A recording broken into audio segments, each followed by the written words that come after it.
I'm with Ken Weger and Steve Schmidt. Beautiful day here at the Fly-In Cruise-In, and we're standing in front of very unusual vehicles. Ken, you're from Crystal Lake, Illinois, and Steve, you're from Owasso, Michigan. Ken, what are these vehicles? These are pulses that were built in Owasso, Michigan. We have 15 represented here with different owners from all different parts of the country, as far as Georgia, from Crystal Lake, Illinois, and some locals. So, Steve, are these kit-built vehicles? No, these were manufactured. They made about 350, and these are the car of the future. So these are a manufactured vehicle. Oh yeah. Ken, do they still make them? these were discontinued about 1992, but we still find cars that come up for sale, and still every once in a while Steve will get a call, or we'll get a call saying they've unearthed another one that we didn't even know it existed of the 350 some that were built. Well, who was the designer of this vehicle? This originally started out as a Jim Beattie project, and very quickly, halfway through the actual building of the first production prototypes, which was called a Litestar, he kind of backed out, and several other engineers took over and went on to Owasso. And Owasso is kind of the home of all the cars that were built, from about 250 built in the actual Owasso plant. So they went through bankruptcy, and then they ended up going to Ed Butcher's barn, and he kind of single-handedly got the cars on the road, and if it wasn't for Ed Butcher and his group of people, they probably wouldn't be here today.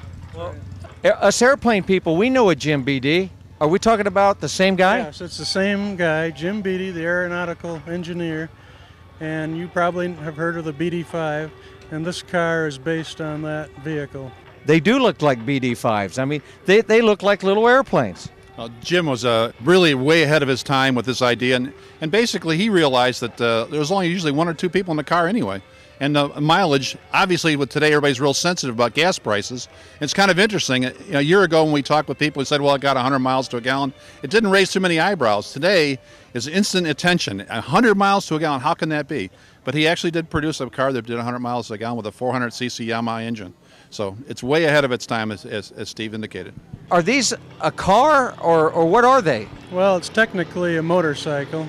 It's licensed and registered as a motorcycle because there's 3 wheels touching the ground at any time, but there are 4 wheels on the vehicle. Typically, what engines would you find in a Pulse? Well, the first ones that were produced were 400 Yamahas, and they quickly found out that air-cooled didn't cut it because of the overheating. You notice that the engine is completely sealed, so then they had to go to the water-cooled, and they decided on the Honda Goldwing, and this is about 1981, 82, and so that's the one that they chose. And they used either the 1100 or the 1200, and they're water-cooled. So as you look at the vehicle, there's a little radiator sticking out on the side. You say there was around 300 or 350 of these made. Do you know where they're all at?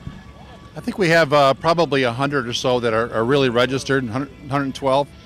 Steve is the webmaster for the club, and on his website you can find just about anything out you want to find about lights. He's got about 5,000 pages on the Litestar Pulse in his website. I know because I've copied most of them. We have it in hard copies, but the funny thing about it is we keep unearthing new ones, and last year we had 7, this year we have 15, hopefully next year we'll have 30. But a great group of people you won't find in any other club like this. They're all interested in Litestar Pulses, and obviously this show really promotes that, and it's a great addition to your show. We really appreciate our invitation to come here. What's the web address? The web address is autocycles.org, and it's all one word, Autocycles. And Steve, you are the historian, you're the webmaster. Yes, that's right. That takes a lot of work. We've been working on it about, probably 5 years. But there's a ton of information, and it's great with the internet, because if an owner finds us on the internet, then we can chat in our chat room. And roughly, where is everybody from? We have 15 units here. We've got them from as far away as Georgia. We've got a couple from Michigan. Actually, we have 5 from Michigan, 1 from Illinois, a couple from Ohio, and a couple locally. Ken Weger from Crystal Lake, Illinois, and Steve Schmidt. It takes a lot of time to get down here. We appreciate you sharing this with us. Thank you. Thank you. It's wonderful.